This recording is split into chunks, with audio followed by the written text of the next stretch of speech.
Good morning बच्चों। तो last class में हम लोगों ने स्टार्ट कर दिए थे कंसंट्रेशन टर्म्स। ठीक है, मैंने आप लोगों को थोड़ा बहुत बताया था कंसंट्रेशन टर्म्स के बारे में। मैंने आप लोगों से कहा था कि जब एक सॉल्यूशन बनता है तो उसमें दो कंपोनेंट होते हैं, एक होता है सॉल्यूट, दूसरा होता है सॉल्वेंट। सही बात है, पहचानने का तरीका भी बताया था, सॉल्वेंट जो ज्यादा क्वांटिटी में हो, सॉल्यूट जो कम क्वांटिटी में हो। और हम बहुत सीधी सीधी सी बात कह सकते हैं कि जो घोलता है वो सॉल्वेंट, जो घुलता है वो सॉल्यूट। ठीक है, यहां तक हमें कोई दिक्कत नहीं थी।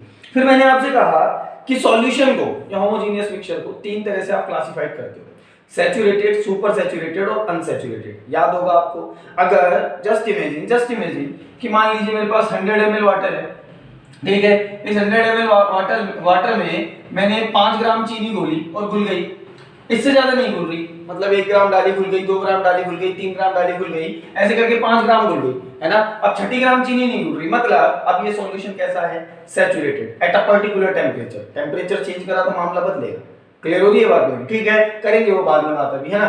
अगर 4 ग्राम घोली हुई है तो अनसैचुरेटेड, और नहीं मान रहा मैंने 6 ग्राम डाल दी तो सुपर सैचुरेटेड। ठीक है, तो इस तरह से कंसंट्रेशन के बेसिस पर हमने इसको क्लासिफाइड किया था। ठीक है, कंसंट्रेशन का मतलब क्या होता है ये भी मैंने आपको बताया था कि कंसंट्रेशन का मतलब होता है कि कितना amount of solute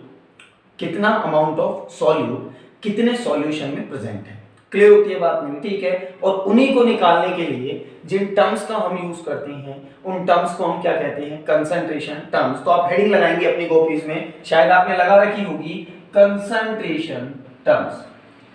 concentration terms. अब देखो, आपको फिर से रिपीट कर दूं, क्या बताती है कंसंट्रेशन टर्म्स कि कितना अमाउंट ऑफ सॉल्यूट डिसॉल्व है कितने अमाउंट ऑफ सॉल्यूशन में। क्लियर होगी ये बात मेरी, है ना।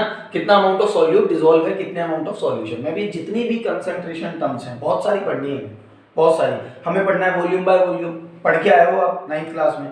वॉल्यूम बाय मास परसेंटेज हमें पढ़ना है, मास बाय वॉल्यूम परसेंटेज, ये तीन आप पढ़ के आए हो। इसके अलावा भी बहुत सारी पढ़नी है, molality, normality, formality, mole fraction. ठीक है, और मैं बात करूं पीपीएम, पीपीबी यानी कि पार्ट्स पर बिलियन, पार्ट्स पर मिलियन, तो दुनिया भर की कंसंट्रेशन टर्म्स हमें डिस्कस करनी है। ठीक है, इन सभी कंसंट्रेशन टर्म्स को हम दो पार्ट्स में कैटेगराइज कर सकते हैं। मतलब ये जितनी भी मैंने नाम बोले ना, 10-11 नाम मैंने बोले, इन सारे कंसंट्रेशन टर्म्स को हम दो पार्ट्स में कैटेगराइज कर सकते हैं। कौन कौन से पार्ट्स में? अब ध्यान से देखना, यहां से एक बार नीट में क्वेश्चन आया हुआ है ना, इसी में से जो मैं अभी बताने वाला हूं आपको। सुनना ध्यान से कि जितनी भी कंसंट्रेशन टर्म्स हैं उनको हम दो पार्ट्स में कैटेगराइज करते हैं। कौन कौन से पार्ट में? सुनो, एक है concentration terms related to volume, जो किससे रिलेट करती हैं? वॉल्यूम से। ठीक है, एक वो कंसंट्रेशन टर्म जो रिलेट करती हैं किससे?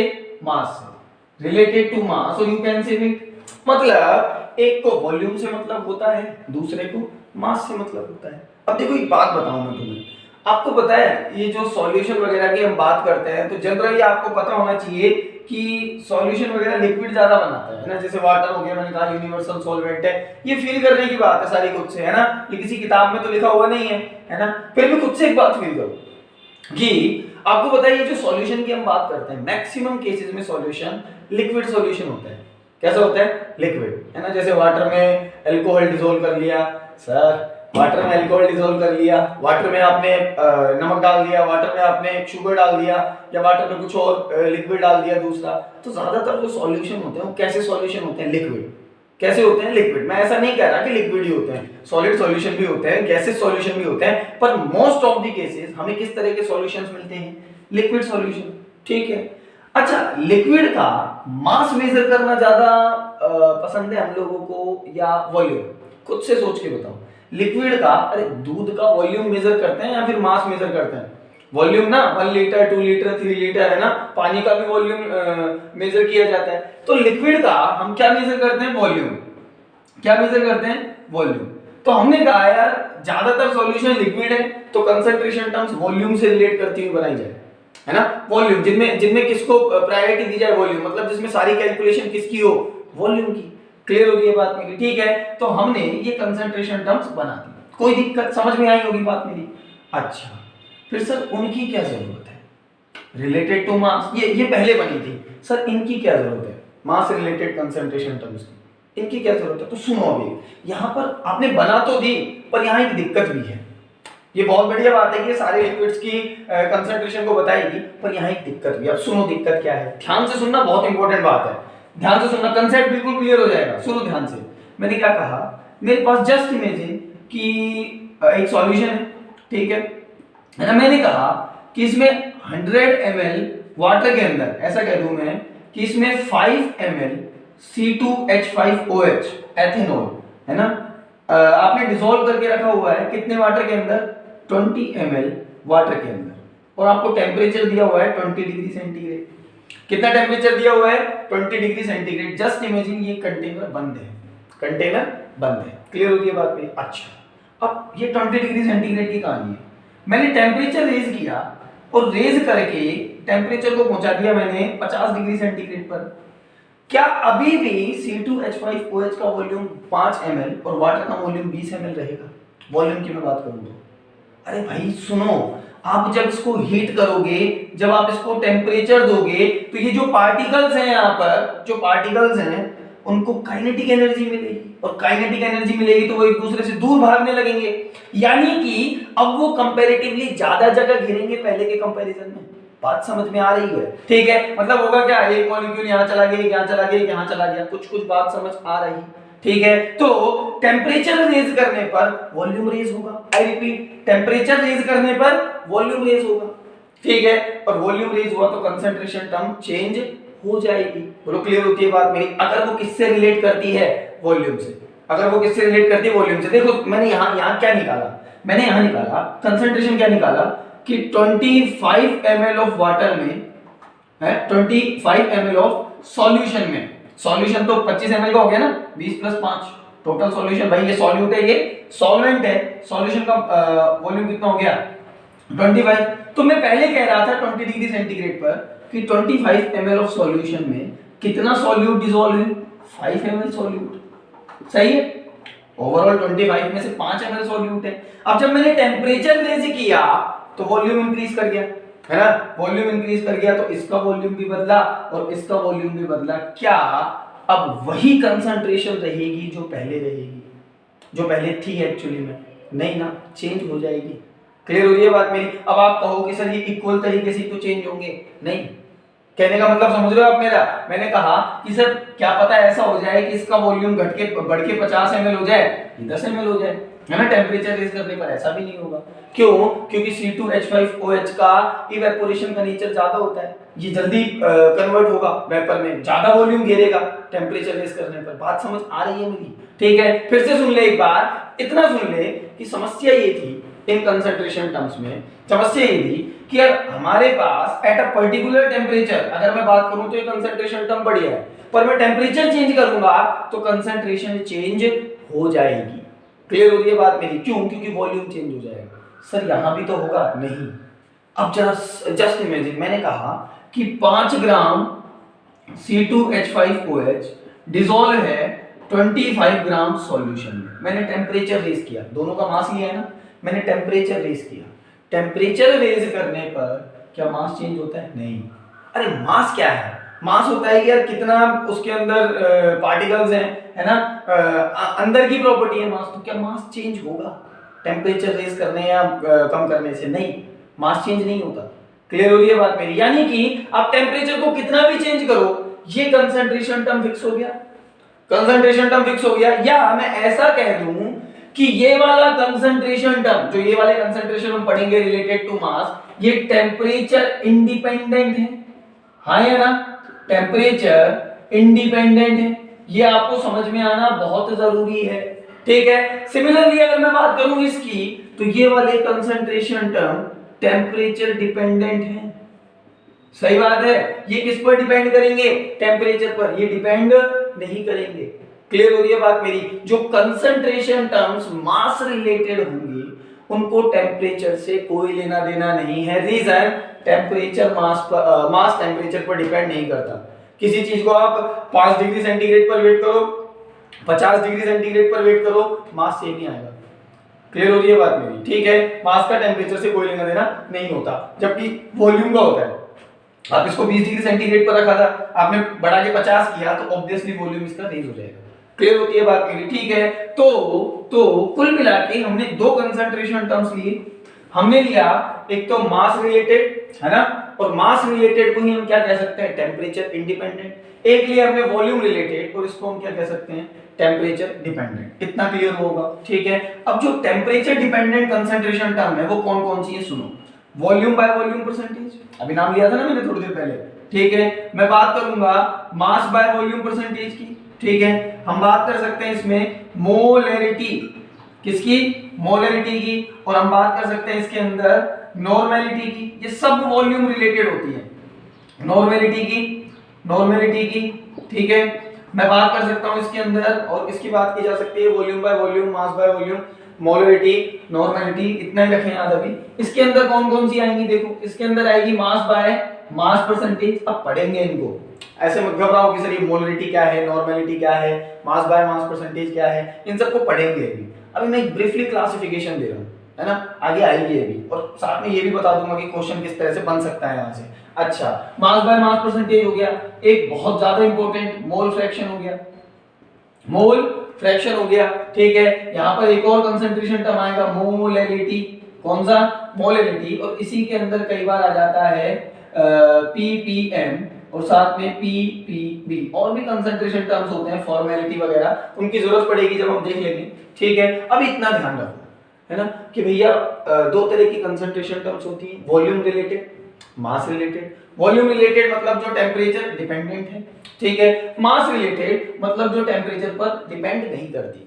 क्लियर हो रही है बात मेरी? आप टेम्परेचर चेंज करो, है ना, सॉल्युबिलिटी नहीं है ये कंसंट्रेशन टर्म है, कंसंट्रेशन टर्म। ठीक है, डिपेंड नहीं करती टेम्परेचर पर। कौन सी वाली, मास रिलेटेड। ठीक है, अच्छा, फिर हमने इस तरह की पढ़ी, चार, कुल मिला के चार पढ़ी कंसंट्रेशन टर्म, और भी हैं, बाद में बात करेंगे। टेम्परेचर डिपेंडेंट में, टेम्परेचर इंडिपेंडेंट पे ये पढ़ी हमने। ठीक है, अब क्वेश्चन क्या आया था एक बार, which of the following is temperature independent concentration term, ऐसा कुछ क्वेश्चन आया था एक बार। उसमें चार ऑप्शन थे, है ना, उसमें मोलैरिटी था, नॉर्मेलिटी था, और इनमें से शायद फॉर्मेलिटी था, है ना, वो मैंने लिखा नहीं है। साथ में जो सही ऑप्शन था वो कौन सा था, मोल फ्रैक्शन। क्लियर हो गई बात मेरी? तो यहां से भी क्वेश्चन बन सकता है आपका, इस छोटे से चार्ट में भी, है ना। तो ध्यान रखना है आपको अच्छे से कि मास रिलेटेड क्या और वॉल्यूम रिलेटेड क्या। क्लियर है? अब एक एक की बारी बारी से बात करेंगे, अब सबको डिटेल में पढ़ेंगे, है ना। जो बाहर से मुझे एक्सप्लेन करने की जरूरत लगी मैंने कर दिया। अब हम बात करेंगे सबकी बारी बारी से। तो सबसे पहले हम जो कंसंट्रेशन टर्म लेने जा रहे हैं वो है आपका वॉल्यूम बाय वॉल्यूम परसेंटेज, या मास बाय मास ले लें। तो हेडिंग लगाओ आप, मास बाय मास ले लेते हैं। फर्स्ट आप हेडिंग लगाएंगे मास बाय मास परसेंटेज, ठीक है, या इसी को हम कह देते हैं वेट बाय वेट परसेंटेज, कोई फर्क नहीं पड़ता। इसको डिनोट किया जाता है, रिप्रेजेंट किया जाता है m बाय m परसेंटेज, और you can see w by w percentage. ठीक है, कई बार केवल वेट परसेंटेज भी लिख देता है इसको, है ना। तो बहुत सारे नाम है ना। अपने क्या केमिस्ट्री में मास और वेट एक ही बात है ना, पहले ही बताया था मैंने आपको, अपने लिए मास और वेट एक ही बात है, अपन भेदभाव नहीं करते, है ना, अच्छे लोग हैं अपन। तो वापस से देखें मास बाय मास परसेंटेज क्या होती है, मतलब समझो पहले तो इसका, है ना, क्या बताती है ये। सुनो एक लाइन लिख रहा हूं, ध्यान से सुनना। क्या बताती है ये कि हाउ मच सॉल्यूट। अच्छा, मास बाय मास परसेंटेज है तो सॉल्यूट का क्या लेना है, मास किस में लेना है, ग्राम में। How much solute in grams dissolve in how much solution. क्या लिखा मैंने, हाउ मच सॉल्यूशन, कि सॉल्यूशन में कितना सॉल्यूट है, सॉल्वेंट में नहीं, मतलब टोटल सॉल्यूशन बन गया, उसमें से कितना परसेंटेज किसका है, सॉल्यूट का। देखते हैं how much solute dissolve in how much solution, और ये भी किसमें, ग्राम में।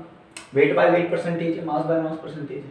ठीक है, इस तरह से आप इसको लिख सकते हो, इस तरह से आप लिख सकते हो। सुनो मैं आपको ट्रिक बताता हूं सीधी।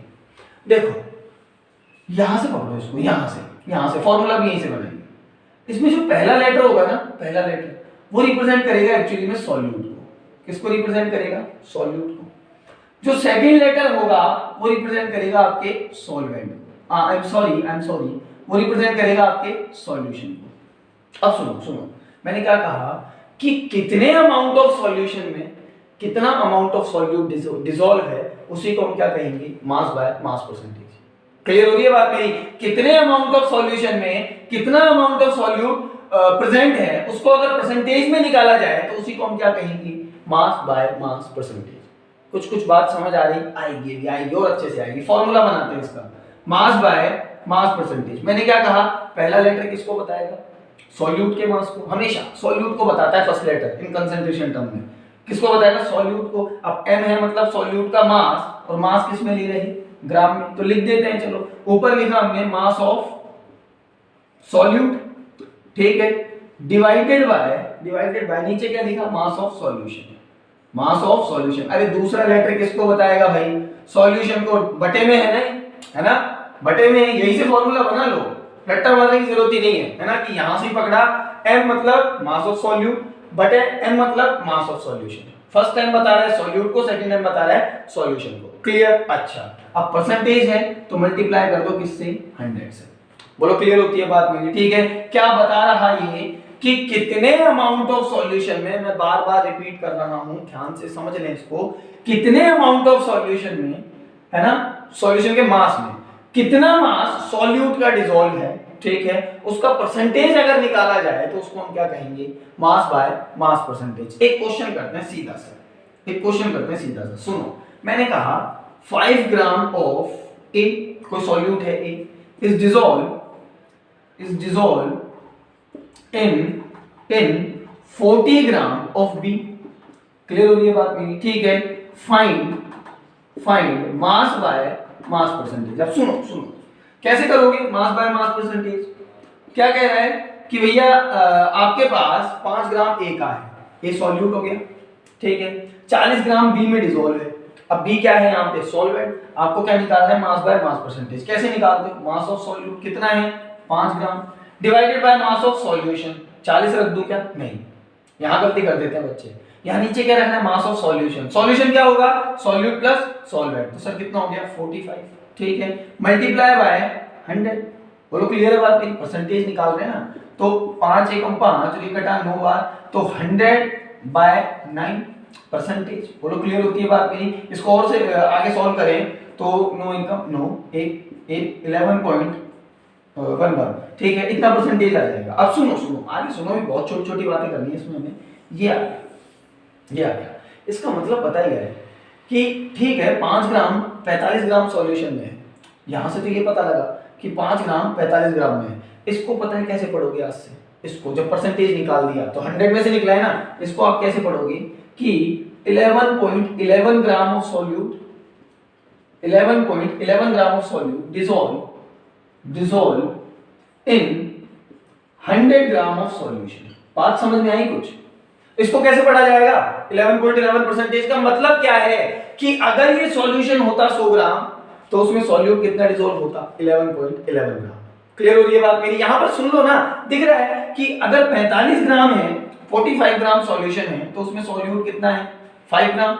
45 ग्राम अगर सॉल्यूशन है तो उसमें सॉल्यूट कितना है? 5 ग्राम। अगर ये होता 100 ग्राम सॉल्यूशन, 100 ग्राम तो परसेंटेज मतलब 100 ग्राम, अगर ये होता 100 ग्राम तो सॉल्यूट कितना हो जाता? 11.11 ग्राम।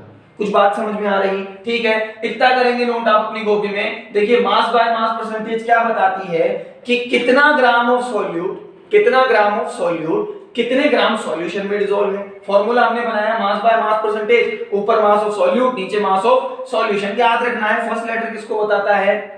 सॉल्यूट को, सेकंड लेटर किसको बताता है इनमें? सॉल्यूशन को, ठीक है, और परसेंटेज है तो मल्टीप्लाई बाय 100। अब सुनो कुछ चीजें मैं यहां लिख रहा हूं, उसको ध्यान से समझते जाओ, सुनते जाओ। जैसे मान लो मेरे पास लिखा हुआ है, ध्यान से सुनना, मेरे पास लिखा हुआ है एक एग्जांपल है, मेरे पास लिखा हुआ है 12% NaOH का एक्वस सॉल्यूशन है, NaOH का एक्वस सॉल्यूशन, ठीक है। अब इसका मतलब क्या है? यहां ब्रैकेट में लिख दिया उन्होंने W/W परसेंटेज, ये लिख के दे दिया कि आपके पास, पूरा लिख देता हूं मैं ढंग से, 12%, ध्यान से, W/W परसेंट NaOH का एक्वस सॉल्यूशन है। अब इसको आप कैसे पढ़ेंगे? आज से पता है, इसको आप पढ़ेंगे W/W परसेंटेज है ना, इसको आप आज से पढ़ेंगे 12 ग्राम NaOH dissolve in 100 gram of solution. आज से आप लोग इसको ऐसे पढ़ेंगे, क्यों पढ़ेंगे, मैंने भी आपको एग्जांपल देके बताया, ठीक है, कि 12% निकल के आया, परसेंटेज मतलब 100 में से निकला होगा, और W/W है, तो 12 ग्राम प्रेजेंट होगा कितने में, 100 ग्राम में। बोलो क्लियर हो रही है बात मेरी। जैसे मुझे लिख के दे दिया कि 10% HNO3 का सॉल्यूशन है मेरे पास, है ना, HNO3 का एक्वस सॉल्यूशन है, तो इसको आप कैसे कैसे पढ़ोगे, आज से ब्रैकेट में W/W लिख के दिया हुआ है, इसको आप आज से कैसे पढ़ोगे कि 10 ग्राम HNO3, कैसे पढ़ोगे, 10 ग्राम HNO3 डिसॉल्व है किसमें, 100 ग्राम सॉल्यूशन में। एक्चुअली में ना ये जो लिखा हुआ है, इसके ये कुछ इंफॉर्मेशन कंटेन करके हुआ है अपन में, खुद में, कि मेरे पास एक इंफॉर्मेशन है, इंफॉर्मेशन क्या, ये कि 10% HNO3 का W/W परसेंटेज सॉल्यूशन, इसका मतलब क्या है, 10 ग्राम HNO3 डिसॉल्व है 100 ग्राम सॉल्यूशन में। पढ़ना आ रहा है, इसको क्लियर हो रही है बात मेरी। जैसे जैसे खुद से पढ़ेंगे, जैसे मैंने कहा मेरे पास 5% H2SO4 का W/W परसेंटेज वाला सॉल्यूशन है, कैसे पढ़ोगे आप इसको, कि 5 ग्राम H2SO4, अब मैंने ग्राम क्यों बोला, W/W है ना, 5 ग्राम H2SO4 डिसॉल्व है 100 ग्राम ऑफ सॉल्यूशन में। क्लियर होती है बात मेरी, ठीक है। ऐसे पढ़ना आना बहुत जरूरी है आपको, बाकी कुछ भी नहीं है इसमें, बाकी तो फॉर्मूला लिखना है, क्वेश्चन सोल्व कर देना है, ठीक है। अच्छा, अभी और अच्छे अच्छे सवाल इसके करेंगे, थोड़ी देर बाद करेंगे, थोड़ी देर बाद शायद मुश्किल, कल की क्लास में हूं, है ना। अभी तो हम पढ़ना सीखते हैं, बेसिक बातें सीखते हैं। सेकंड है मेरे पास concentration term, mass by mass पढ़ा। सेकंड हम देखते हैं वॉल्यूम बाय वॉल्यूम परसेंटेज, ये वॉल्यूम रिलेटेड कंसंट्रेशन टर्म है। अब इसको कैसे, अब इसका कैसे करोगे, तो भैया फर्स्ट लेटर वही सॉल्यूट को बताएगा, ठीक है, सेकंड लेटर किसको बताएगा, सॉल्यूशन को। बना लो फॉर्मूला, बना लोगे ना, कैसे बनाओगे, सुनो, कि V/V percentage will be equals to volume of solute. अरे पहला लेटर किसको बता रहा है, सॉल्यूट को, और V का मतलब वॉल्यूम, ठीक है, वॉल्यूम बाय वॉल्यूम परसेंटेज कहते हैं इसको, मैं लिख देता हूं यहां, वॉल्यूम बाय वॉल्यूम परसेंटेज। पढ़ना आना चाहिए बस, और कुछ नहीं है ना, वॉल्यूम बाय वॉल्यूम परसेंटेज, है ना। तो फॉर्मूला देखो, फर्स्ट लेटर किसको बताता है, सॉल्यूट को, तो सॉल्यूट का क्या लेना है, वॉल्यूम ऑफ सॉल्यूट। अच्छा सुनो, वॉल्यूम किस में लोगे, ml में। अरे वॉल्यूम की यूनिट क्या होती है, लीटर, ml, यही तो होती है ना। तो वॉल्यूम ऑफ सॉल्यूट किस में लिया आपने, ml में, divided by volume of solution. भाई सेकंड लेटर किसको बताता है, सॉल्यूशन को, तो मैंने कहा वॉल्यूम ऑफ सॉल्यूशन, और सिंस ये परसेंटेज है तो मल्टीप्लाई कर दिया किससे, 100 से। फॉर्मूला बनाना बहुत आसान, ठीक है। क्या कह सकते हैं इसको, अब मैं ओवरऑल इसकी अगर बात लिखूं तो ऐसे लिखूंगा ना, कि ये भी लेना है ml में, कि हाउ मच सॉल्यूट, वही बात है, how much solute, but solute इस बार किस में लिया आपने, ml में, ठीक है। How much solute in ml dissolve in how much solution, और सॉल्यूशन भी किस में लेना है आपको, ml में। सॉल्यूशन का भी क्या लेना है आपको, वॉल्यूम, कि कितने ml सॉल्यूशन में कितना ml सॉल्यूट डिसॉल्व है, उसको हम क्या कहेंगे, V/V परसेंटेज। क्लियर हो रही है बात मेरी, ठीक है। जैसे क्वेश्चन कर लें इसका, घटिया सा एक क्वेश्चन कर लेते हैं, कि मान लीजिए 10 ml ऑफ NaOH, ठीक है, dissolve in 120 ml of aqueous solution, है ना। आपसे कह दिया फाइंड V/V परसेंटेज, तो निकाल सकते हो इसका वॉल्यूम बाय वॉल्यूम परसेंटेज, बहुत आसान है। Volume by volume percentage will be equals to, बताओ कैसे निकालोगे, वॉल्यूम ऑफ सॉल्यूट कितना है 10 divided by volume of solution. अच्छा इस बार तो वॉल्यूम सॉल्यूशन का ही गिवन है, क्या कह रहा है वो, dissolving 120 ml of aqueous solution, solution का गिवन है इस बार, ठीक है। 120 मल्टीप्लाई कर दो किससे, 100 से, 0 से मर गया 0, है ना, 12 8 96, 8 4 8.5%, कितना आ जाएगा, 8.5%। अब इसका मतलब पता ही है, इसका मतलब पता ही है कि आपके पास क्या आया, 8.5%, है ना, NaOH का V/V परसेंटेज वाला सॉल्यूशन, किसका, NaOH का। तो इसका मतलब पता है, इसको पढ़ोगे कैसे, कि 8.5 ml NaOH प्रेजेंट है 100 ml सॉल्यूशन में। इसका मतलब पता है, यानी आंसर आया मेरा 8.5%। इसका मतलब समझो कि 10 ml तो 120 ml में है, 10 ml कितने में डिसॉल्व है, 120 में, लेकिन अगर 100 ml की बात करूं तो 100 ml में कितना डिसॉल्व है, 8.5 ml। क्लियर हो रही है बात मेरी? ठीक है, कुछ कुछ समझ आ रहा होगा, है ना? अब इसको भी पढ़ना आना चाहिए आप लोगों को। मैं बता देता हूं फिर भी एक बार, सुने ध्यान से, सुने ध्यान से। मैंने आप लोगों से जस्ट इमेजिन ये बोला कि भैया आपके पास 6% H2SO4 का इस बार लिख के दिया V परसेंटेज वाला एक्वस सॉल्यूशन है। तो इसको आज से आप कैसे पढ़ेंगे कि 6 ml H2SO4 present in 100 ml of solution। आज से आप इसको ऐसे पढ़ेंगे, ठीक है भाई? बहुत काम की चीज है ये, ध्यान रखना, ये बहुत बड़े बड़े सवालों में काम आएगी आगे। 2 लेक्चर बाद आप ये कहोगे हाँ सर ये तो बहुत ज्यादा काम आ रहा है ना? मतलब इसको पढ़ना आना बहुत जरूरी है। एक्चुअली में ये कुछ इंफॉर्मेशन दे रहा है आपको। क्वेश्चन में क्या करेगा, हमें मोलरिटी निकालनी होगी, हम दूसरे कंसंट्रेशन टर्म पढ़ेंगे जब, ठीक है? अब क्वेश्चन में क्या करेगा, वो केवल इतना लिख के दे देगा कि ये 6% मास बाय मास परसेंटेज का सॉल्यूशन है। अब हम सोचेंगे कि सॉल्यूट का मास नहीं दिया, सॉल्वेंट का मास नहीं दिया, कैसे निकाले? उसने एक छोटे से लाइन में सब कुछ दे दिया। उसने आपसे कह दिया जस्ट इमेजिन क्वेश्चन में 6% H2SO4 का V/V परसेंटेज सॉल्यूशन है। उसने आपको 2 इंफॉर्मेशन दी है, क्या कि 6 ml H2SO4 सॉल्यूट का वॉल्यूम, डिसॉल्व है 100 ml ऑफ सॉल्यूशन में, सॉल्यूशन का वॉल्यूम। क्लियर हो रही है बात मेरी? ठीक है, आगे और क्लियरिटी आएगी, अभी तो पढ़ना सीखो इसको। जैसे आपसे कह दिया 12% NaOH का V/V परसेंटेज वाला सॉल्यूशन है। कैसे पढ़ोगे इसको कि sir 12 ml of NaOH dissolve है 100 ml ऑफ सॉल्यूशन। क्लियर हो गई बात मेरी? 12 ml ऑफ NaOH डिसॉल्व है 100 ml ऑफ सॉल्यूशन में। क्लियर इतना? बहुत बढ़िया। अच्छा, अब तीसरे कंसंट्रेशन टर्म की ओर चलते हैं, है ना, जो कि परसेंटेज से रिलेट करता हुआ है। कौन सा? Volume by mass by volume percentage. Third concentration term कौन सा है अपना? मास बाय वॉल्यूम परसेंटेज, या वेट बाय वॉल्यूम कह दो, है ना? क्या नाम है इसका? Mass by volume percentage. अब नाम से कुछ पता लग रहा है क्या बताएगा ये? क्या फर्स्ट लेटर किसको बताते हैं? सॉल्यूट को, वही कहानी है। सेकंड लेटर किसको बताते हैं? सॉल्यूशन को। क्या लिखा जाए इसके लिए कि हाउ मच सॉल्यूट प्रेजेंट, और सॉल्यूट का क्या लेना है इस बार? मास। क्यों? एम है ना सॉल्यूट के लिए, तो सॉल्यूट का क्या लोगे? मास। ग्राम में लेते हो mass. How much solute in grams present in how much solution. देखो बड़ा आसान है। सॉल्यूशन का क्या लेना है? वॉल्यूम। किस में लेंगे वॉल्यूम? एमएल में। ठीक है, वॉल्यूम किस में लेंगे? एमएल में। Is it clear? ठीक है, तो how much solute present in how much solution. याद क्या रखना है कि सॉल्यूट का इस बार लेंगे मास इन ग्राम, और सॉल्यूशन का क्या लेंगे? वॉल्यूम। ठीक है, अभी इससे पहले जो 2 पढ़े, दोनों में क्या किया हमने? दोनों में हमने या तो मास लिया था दोनों का, या वॉल्यूम लिया था। इस बार हमने सॉल्यूट का मास लिया है, सॉल्यूशन का वॉल्यूम लिया है। ठीक है, फॉर्मूला बना दो, मास बाय वॉल्यूम परसेंटेज। कैसे बनाओगे बताओ? कैसे बनाओगे सर? आसान है हमारे लिए सब। कैसे बनाओगे? पहला लेटर बताएगा किसको? सॉल्यूट को। तो सर सॉल्यूट का क्या? Mass of solute divided by volume of solution. अच्छा ध्यान रहे, ये लेना है ग्राम में और ये लेना है ml में, मल्टीप्लाई कर दो 100 से। बोलो क्लियर? आसान है।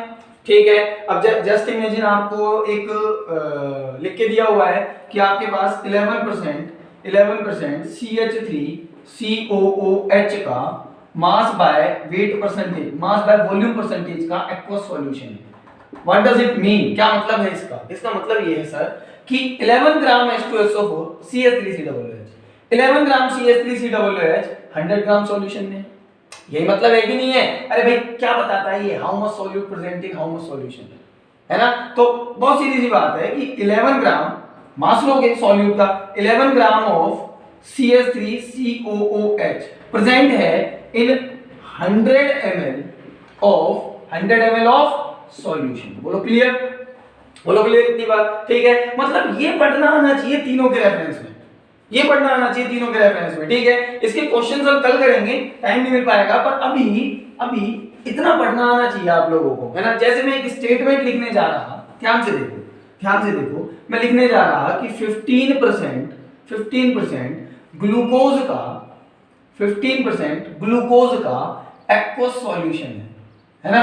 और ये जो 15% है ये दी हुई है just imagine mass by mass percentage. तो कैसे पढ़ोगे? खुद से पढ़ के देखो कि 15 ग्राम ऑफ ग्लूकोज डिसॉल्व है 100 ग्राम ऑफ सॉल्यूशन में। अगर वो लिख के दे कि ये मास बाय मास परसेंटेज है तो क्या कैसे पढ़ोगे इसको?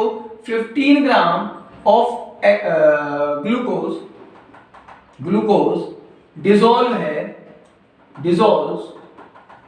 इन 100 ग्राम ऑफ सॉल्यूशन, ऐसे ही पढ़ोगे ना। लेकिन अगर आपको लिख के दे देता ये V बाय V परसेंटेज है तो इसको कैसे पढ़ते? अब आप पढ़ते इसको 15 ml ऑफ ग्लूकोज, ठीक है, dissolve in 100 ml of solution. Units का खेल है, सारा यही खेल है कि मास लोगे या वॉल्यूम लोगे। बाकी पढ़ना बहुत आसान हो गया होगा आपके लिए। नंबर थर्ड मुझे कह दिया मास बाय वॉल्यूम परसेंटेज, तो इसको कैसे पढ़ा जाएगा बता सकते हो? आप इसको पढ़ोगे, अगर मान लो 15% ये होता तो कैसे पढ़ते? 15 gram of glucose dissolves in 100 ml, solution का क्या लेना है? मास, 100 ml ऑफ सॉल्यूशन। क्लियर होती है बात मेरी? ठीक है, तो तीनों के फॉर्मूले आप आसानी से बना सकते हो, मास बाय मास या मास बाय वॉल्यूम हो या वॉल्यूम बाय वॉल्यूम हो, आसानी से बना सकते हो। याद रखना, पहला लेटर बताएगा किसको? सॉल्यूट को, दूसरा बताएगा सॉल्यूशन को। क्या बताती हैं ये कंसंट्रेशन टर्म? ये बताती हैं कि कितना अमाउंट ऑफ सॉल्यूट डिसॉल्व है कितने अमाउंट ऑफ सॉल्यूशन में। अगर वो मास बाय मास परसेंटेज है तो दोनों का ग्राम में मास लेना है, ठीक है। अगर वो वॉल्यूम बाय वॉल्यूम परसेंटेज है तो दोनों का वॉल्यूम लेना है इन ml, ठीक है। और अगर मास बाय वॉल्यूम है तो सॉल्यूट का लेंगे ग्राम में मास और सॉल्यूशन का लोगे वॉल्यूम इन ml। क्लियर है बात मेरी? ठीक है। अब इसके कुछ क्वेश्चंस मैं आपको करने के लिए दे दूंगा, ठीक है। आसान सा कंसेप्ट है, अच्छे से देख लें। सबसे इंपॉर्टेंट कि आपको ये पढ़ना आना चाहिए। अगर आपको मास बाय मास परसेंटेज इस तरह से दे दे, वॉल्यूम बाय वॉल्यूम परसेंटेज इस तरह से दे दे, या मास बाय वॉल्यूम परसेंटेज इस तरह से दे दे, तो आपको उसका मतलब पता होना चाहिए। क्लियर होती है बात मेरी? ठीक है, तो पढ़ाई करें, है ना। और अभी भी कुछ बच्चे अपना काम टाइम पे नहीं कर रहे, है ना, पता नहीं क्यों। आप लोग डिफॉल्टर्स की लिस्ट में आ चुके हैं वैसे तो, है ना। अब और ज्यादा उसको रेड मार्क ना कराएं, अपना काम भेज देना तो, है ना, वरना आपके लिए आगे थोड़ा सा मुश्किल भरा हो सकता है ना। Thank you.